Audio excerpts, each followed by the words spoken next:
Biliyorum ki şurada bulunan arkadaşların %90'ı en azından bir hayvan sever. Normal seviyenin üzerinde.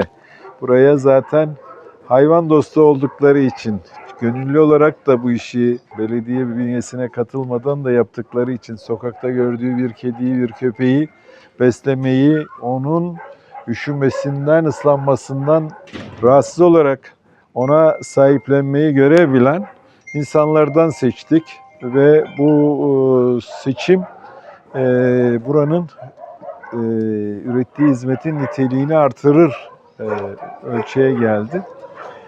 Şimdi son yapacağımız 2 tane istasyonla da Türkiye'nin en güzel bir hayvan bakım evini oluşturmuş olacağımızı düşünüyorum.